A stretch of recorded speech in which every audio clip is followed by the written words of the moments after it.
Hello everyone, welcome back to my page. সবাই কেমন আছেন? তো আজকে আমি রান্না করব খাসির মাথা এবং খাসির পায়া। তো তার জন্য আমি কিছু পেঁয়াজ বেরেস্তা করে নেব। তার সাথে আমি অ্যাড করব দারুচিনি, সাদা এলাচ, কালো এলাচ। আর পেঁয়াজটা কিন্তু আমি একটু বাদামি বাদামি করে ভেজে নেব।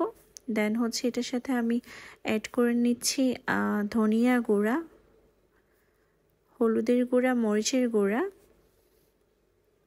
তারপর আমি অ্যাড করব, আমি যেহেতু একটু ঝাল ঝাল করে এটা রান্না করব, তার জন্য আমি একটু বেশি করে মরিচের গুঁড়া অ্যাড করে নিলাম। স্বাদ মতো লবণ অ্যাড করে নিচ্ছি। তো এখন আমি অ্যাড করে নিব রসুন বাটা, পেঁয়াজ বাটা, আদা বাটা, জিরা বাটা। তো এগুলো দিয়ে আমি ভালো করে একটা গ্রেভি তৈরি করব। তো এই তো দেখতেই পাচ্ছেন। তো আমার ভিডিওটা কে কোথায় থেকে দেখছেন অবশ্যই কমেন্টস করে জানাবেন। তো এখন আমি একটু পানি অ্যাড করে নিলাম। পানি অ্যাড করে দেন মশলাগুলো একটু ভালো করে কষিয়ে নেব, কিছু সময় ধরে কষিয়ে নেব। তো এই তো আমার মশলা কিন্তু কষানো হয়ে গিয়েছে। এখন আমি খাসির মাথাটা অ্যাড করে দিচ্ছি। তো আজকে কিন্তু আমি একটা পুরো মাথা নিয়েছি, খাসির একটা মাথা পুরো নিয়েছি।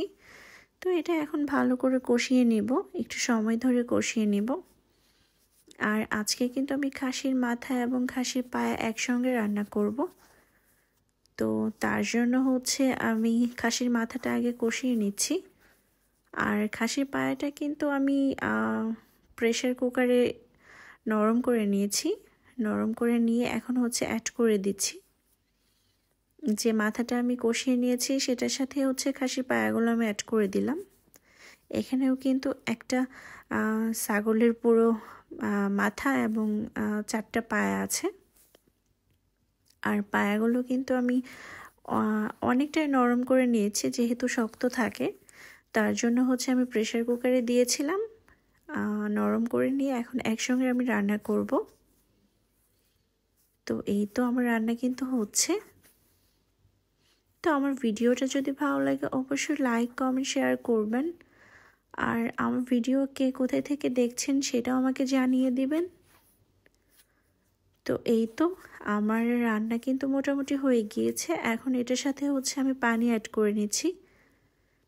তো পানি অ্যাড করে নিয়ে কিছু সময় ধরে আমি এটাকে সেদ্ধ করে নেব। আর কি অবস্থা সবাই কিন্তু আমাকে জানাবেন সবার দিনকাল কেমন যাচ্ছে।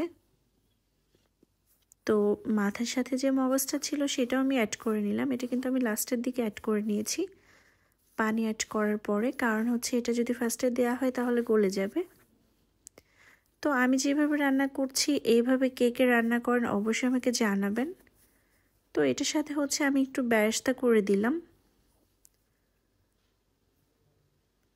তো এই তো আমি যে স্টাইলে রান্না করছি এটা আমার মায়ের হাতের যে মার যে স্টাইলটা, ওই স্টাইল ফলো করে কিন্তু আমি রান্না করছি। তো এখন আমি একটু ভাজা জিরা গুঁড়ো অ্যাড করে নিচ্ছি। তো কে কীভাবে খাসির মাথা বা পায়া রান্না করেন অবশ্যই আমাকে কমেন্টস করে জানাবেন। আর আমার ভিডিওটা যদি ভালো লাগে অবশ্যই লাইক, কমেন্ট, শেয়ার করবেন। আর সবাই কিন্তু আমাকে একটু পেজটা ফলো করে দিবেন, ফলো করে পাশে থাকবেন। তো ঠিক আছে, সবাই ভালো থাকবেন। আল্লাহ হাফেজ।